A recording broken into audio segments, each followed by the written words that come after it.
When we talk about negotiating boundaries in a relationship like the top 1%, we're not talking about a game of emotional chess. We're talking about a deliberate, disciplined approach to understanding and communicating the structure of who you are, and respecting that same process in the person you love. The first key in that process is clarity, but not the kind of clarity that's weaponized into control. Real clarity isn't about laying down the law or demanding obedience. It's about revealing your internal framework with honesty and vulnerability, and expecting the same in return. You don't get to have a strong relationship by walking around on eggshells, hoping the other person magically knows what you're okay with or what pushes you too far. That's not strength. That's chaos with a polite mask on. People in high-functioning relationships don't play that game. They speak plainly. They define the edges of their time, energy, privacy, emotional tolerance, and space, without apology, but also without threat. Because when you're clear, really clear, you don't need to raise your voice. You don't need ultimatums. The truth has its own gravity.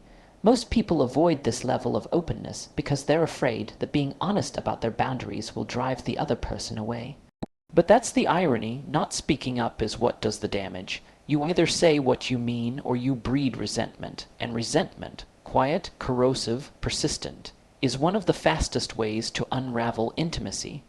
The top 1% understand that honesty is an investment, not a liability. Now, clarity doesn't mean rigidity. You don't set a boundary and use it like a fortress to keep your partner out. You use it like a signpost. Here's where I am. Here's what matters to me. Here's how I function best. It's not, you're not allowed to do this. It's, this is how that affects me. This is what I'm okay with. This is what I'm not okay with. And if that kind of statement makes you nervous, good. That means you're getting closer to the truth. In high-level relationships, clarity is the beginning of intimacy, because when you speak clearly, you're offering the other person a map, and without a map, you both wander, frustrated, guessing, stepping on emotional landmines you didn't even know were there. But when you provide structure, when you define your boundaries with courage and compassion, you create a stable environment where connection can actually thrive. That's not control, that's leadership. That's presence. That's showing up not just as a partner, but as a full human being. And what's more, when you model that kind of clarity, you invite it from your partner. You say, I'll go first, I'll be real. I'll tell you the truth about me, even if it's uncomfortable, even if it might make things tense for a moment. Because I value the relationship enough to be known in it, not just liked in it. That's where trust begins. So when you're thinking about boundaries, don't ask yourself what the other person will tolerate. Ask what kind of life you want to build, and what kind of partner you need to be to build it. Then speak from that place. Because clarity isn't a power move, it's a peace move. It says, here's where I stand. And I'm inviting you to stand with me, not beneath me. There's a tendency in modern relationships to treat conflict like a virus. Something to avoid, to suppress, to pretend doesn't exist. But that's not how people who are functioning at the highest levels approach it. The most successful, most resilient couples don't run from friction. They lean into it because they understand that conflict isn't a sign of dysfunction. It's a signal. It means there's something under the surface that needs structure. And if you ignore it, it doesn't go away, it festers. It multiplies in silence and eventually erupts when you're least prepared. Now, what separates the top 1% from the rest isn't that they fight less. It's that they fight better. They don't turn every disagreement into a contest for dominance. They're not looking to win. They're looking to understand. And more importantly, they're looking to build.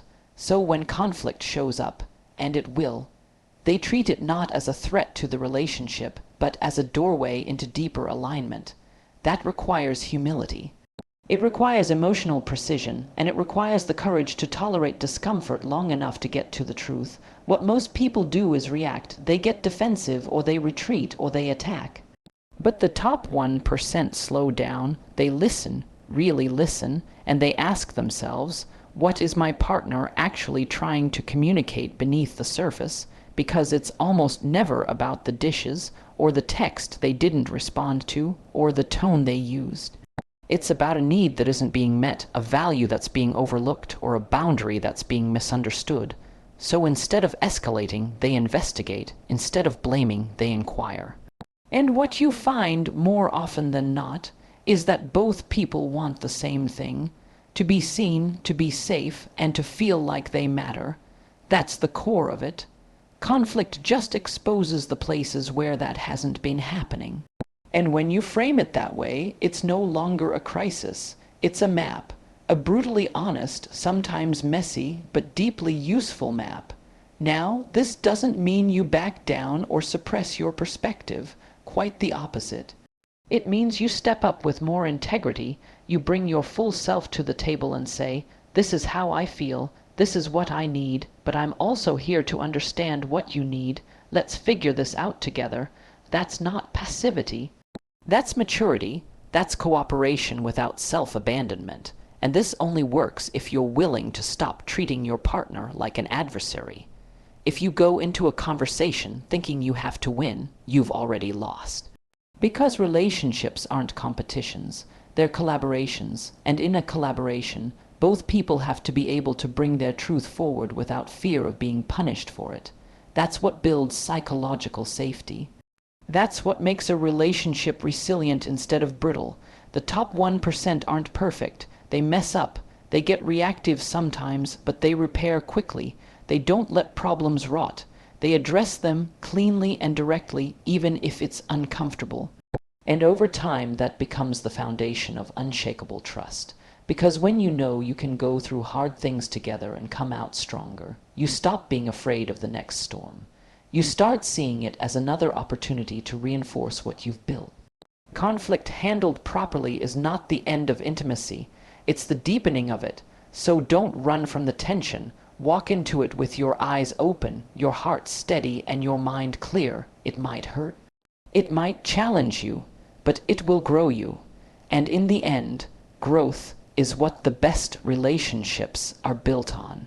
There's a subtle but powerful difference between setting a standard and issuing an ultimatum.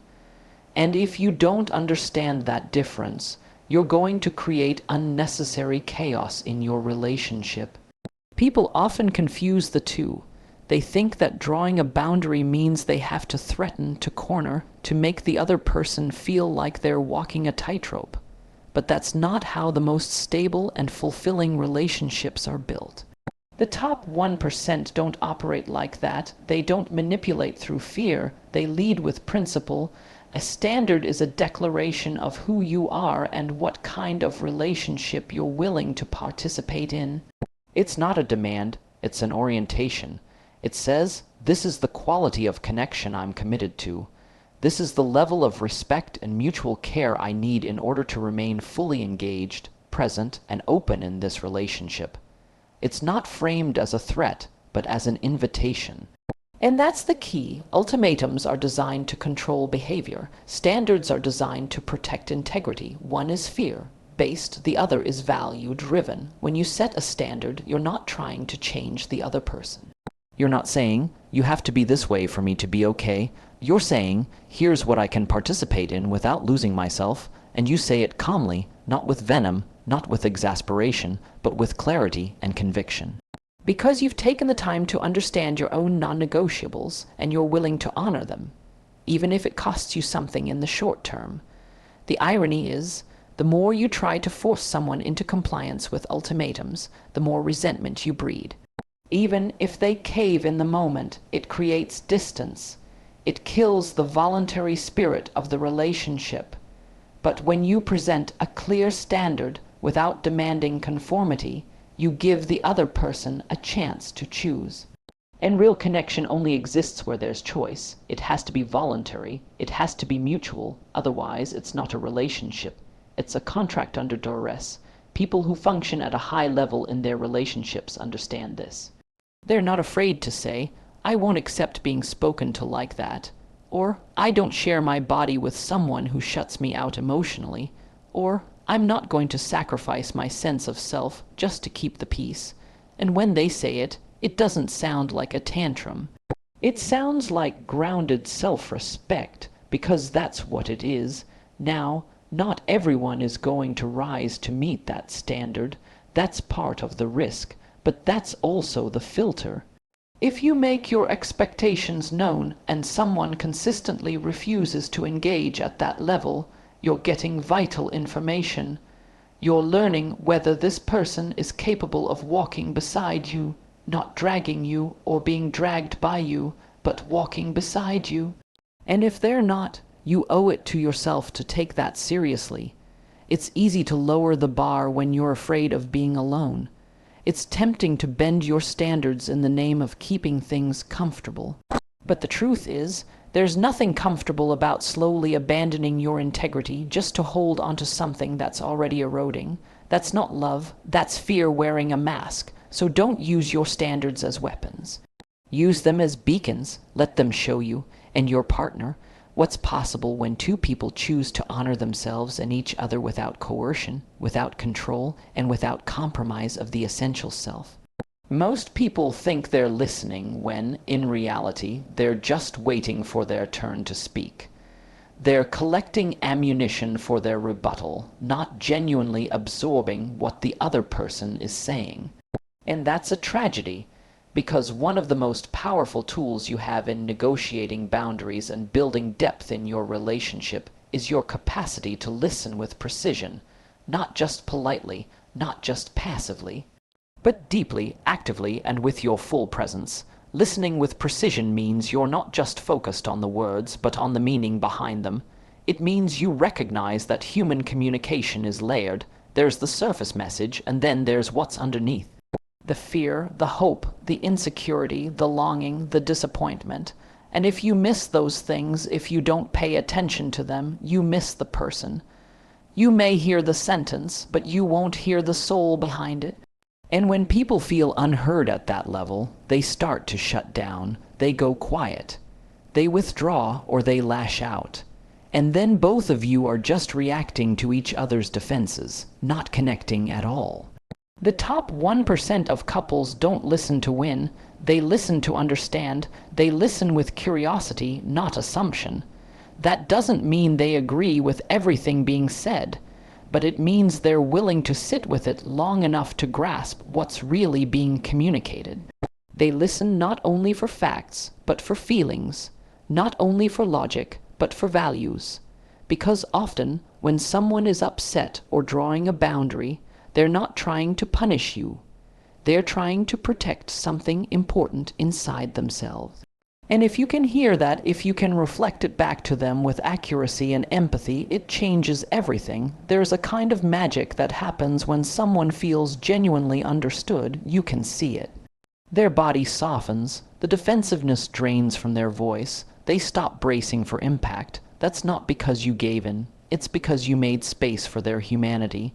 And when people feel seen like that, they stop fighting to prove their point. They start opening up instead. They become more honest, more direct, more willing to explore solutions together. That's the kind of dynamic that transforms conflict into collaboration. But to do this well, you have to train yourself. You have to stay alert to your own impulses, to interrupt, to interpret, to rush toward resolution just so you can stop feeling uncomfortable. That's not listening. That's emotional avoidance. Real listening requires patience. It requires humility. It requires the strength to sit in ambiguity for a moment and let the other person complete their truth without trying to edit it as it comes out. And here's the thing. It goes both ways. When you listen that way, you also set the tone. You show your partner what's possible. You create an environment where they don't have to shout to be heard or hide to feel safe. You model emotional integrity, and that's contagious. The more deeply you listen, the more likely they are to return the favor, and suddenly you're not just two people arguing, you're two people decoding, you're building understanding piece by piece. That's how trust grows.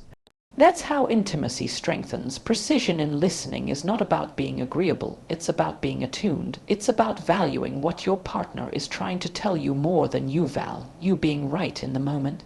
And that's not weakness, that's power under control. That's the kind of strength that makes a relationship sustainable and strong. One of the great illusions people carry into relationships is the idea that once you've set a boundary, the work is done. You think, we had the talk, we're on the same page, now everything will stay fine. But that's not how life works. That's not how people work. And it's certainly not how relationships work. The truth is, boundaries aren't static. They evolve. And the top 1% of couples, the ones who build durable, high-functioning relationships, they know this. They treat boundaries not as fixed lines carved in stone, but as living agreements that require regular attention, reflection, and recalibration. The idea that you can just set it and forget it, like some kind of emotional autopilot, is rooted in a desire for predictability, and that's understandable. People like certainty, but what they forget is that both partners are constantly changing. You grow, you encounter new experiences, your stress levels fluctuate, your desires shift, you mature, and all of that influences where your boundaries are and how you express them. What was acceptable 6 months ago might not work now. What felt safe last year might feel suffocating today. So if you're not revisiting those agreements, you're not in a relationship. You're in a script, and eventually that script stops fitting. High-level couples make time for these conversations. They audit their relational systems the same way high performers audit their business or fitness or finances. They don't wait for the breakdown. They're proactive. They ask, is this still working for us? Do we still feel respected, seen, and supported here? Have our needs shifted in a way we haven't acknowledged yet? And they do this not because something is wrong, but because they care about keeping it right. Now, this takes courage, because sometimes what you'll uncover in those conversations isn't easy. Sometimes your partner will tell you that something's been off for a while, that they've been tolerating something out of fear of rocking the boat, that they've outgrown a dynamic you both relied on. And your first impulse might be to resist that, to defend what's familiar, but if you can set aside your ego for a moment and really listen, what you'll find is a new opportunity, a chance to rebuild trust. A chance to deepen the connection, a chance to evolve together instead of growing apart. This kind of maintenance work, this ongoing audit isn't glamorous, it's not dramatic, but it's foundational, because when you take the time to update your relational agreements, you prevent slow erosion. You prevent the drift that happens when couples stop checking in, and it doesn't have to be a big ordeal. It can be a few minutes during a walk, a quiet moment at the end of the week, but it needs to happen. Consistently, intentionally. If you don't do this, resentment sneaks in, little things pile up, unspoken frustrations start shaping your interactions, and eventually you wake up in a relationship that feels brittle, outdated, even hostile, and you don't remember how it got there. That's preventable, but only if you're willing to treat your relationship like something worth revisiting, worth refining, worth growing alongside. What you tolerate without discussion becomes the new standard, whether you like it or not. And so, by choosing not to update, you are still updating, just unconsciously. That's a dangerous way to live, because it means your relationship is being shaped by avoidance, not intention. One of the most overlooked aspects of negotiating boundaries in a relationship, especially when you're aiming to function at the highest level, is how you handle feedback. Not just giving it, which is hard enough, but receiving it. Taking it in without folding, without flaring up, without turning it into a referendum on your entire identity. Because here's the truth. If you want to sustain a relationship that actually grows over time, you have to become the kind of person who can hear hard things without turning away. That doesn't mean you accept every criticism as gospel. It doesn't mean you agree with every perspective your partner brings, but it does mean you're willing to consider it, to sit with it, to ask yourself, is there something true here, even if it stings, even if it wasn't said perfectly? The best couples, the ones who build trust instead of just demanding it, they don't dodge feedback. They engage with it even when it cuts close to the bone, because they understand that feedback, when offered in good faith, is not an attack, it's an investment. And let's not pretend it's easy. Being told you missed the mark, that something you did or said landed poorly, that your tone felt sharp, or that your silence felt like neglect. That's tough. It presses against your ego. It challenges your narrative about who you think you are. But if you can stay steady in that moment, if you can breathe through the discomfort instead of trying to silence it, something remarkable happens. You create space for repair. You create space for truth. You create space for the kind of transparency that's required if you want anything real and lasting. Now, this doesn't mean you don't have boundaries around how feedback is given. If it comes at you coated in contempt, if it's laced with insults or designed to humiliate, that's not feedback, that's abuse. But assuming your partner is speaking from a place of honesty and frustration, not malice, then your job, if you want to grow, is to listen. Not to agree right away, not to apologize for things you don't understand, but to make the effort to really understand before you respond. And sometimes that understanding reveals blind spots, places where your behavior didn't line up with your intention. Moments where your fear, your stress, your old programming took the wheel. That's part of being human. The goal is not to be perfect. It's to be correctable, to be adaptive, to be capable of evolving inside the relationship, not just outside of it. Because if your partner doesn't feel like they can bring things to you without being met with a wall, then they'll stop trying. They'll start editing themselves, hiding pieces of their experience just to avoid triggering your defensiveness. And that's when intimacy dies, not from the argument, but from the silence that comes after it. Functioning couples don't see feedback as a threat to the relationship. They see it as a contribution to the relationship. They know that if something is bothering their partner, that something belongs to both of them now, not because one person is to blame, but because they've chosen to share a life, so the work becomes mutual. The healing becomes shared, and the trust that emerges from that kind of process is deeper than anything you can manufacture through charm, or romance, or words alone. If you can become someone who invites truth, even when it's uncomfortable, you will build a relationship that can survive much more than most people believe is possible, because it's not the absence of conflict that defines strength. It's what you do when truth arrives at your doorstep uninvited.